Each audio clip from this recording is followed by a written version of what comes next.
Well, let's get more on this story. Joining us live from Perth in Australia is Alexey Muraviev. He's an Associate Professor of National Security and Strategic Studies at Curtin University. Thanks for joining us on the News Hour. So the big question, will Russia agree to a ceasefire?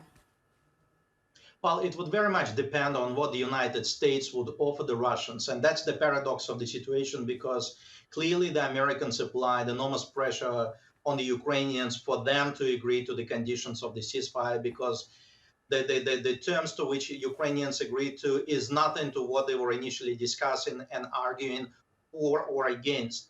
With the situation, in the situation with Russia, it's different because the agenda for the US-Russia talks is so much broader than Ukraine. And obviously, Trump understands that he needs to talk to the Russians about an array of things, ranging from strategic nuclear missile reduction to the Arctic, to the space cooperation, to its relationship with China, Iran, North Korea. The list goes on, and it seems to be endless.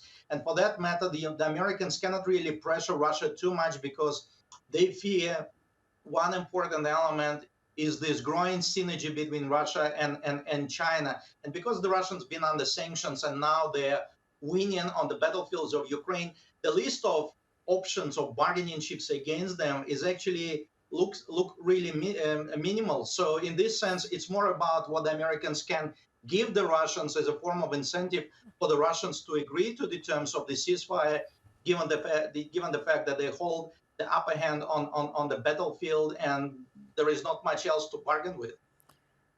So a bit of carrot rather than stick, if you will. I suppose it is a big if, but if the Russians did agree to a ceasefire, how could they be made to abide by it? Because I think there'd be huge concern in Ukraine, but perhaps in Europe more widely, that they might agree to one thing and then simply do something else, as they have been known to do before. This is an excellent question, and it's also something that actually is widely discussed in Russia itself, but vis-a-vis the Ukrainians. So the big question is, all right, the two sides agree to a ceasefire, but who will observe the conditions, the provisions of the ceasefire?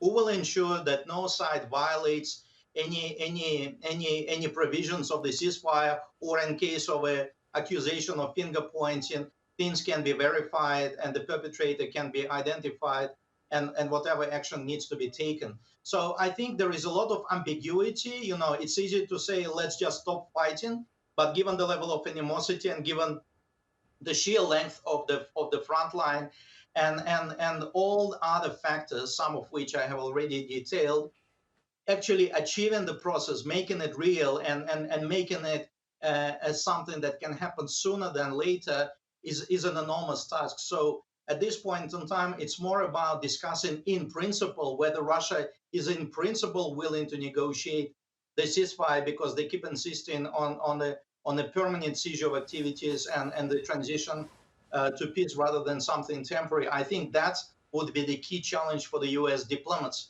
And it would very much depend on what sort of tactic would they approach. Will it be the carrot, or they will try to combine carrot with a bit of a whip? And then, you know, you never know what sort of reaction you can expect from Putin, because again, Putin showed to be a man of unpredictable action. So we can also expect some unforeseen surprise from his side as well.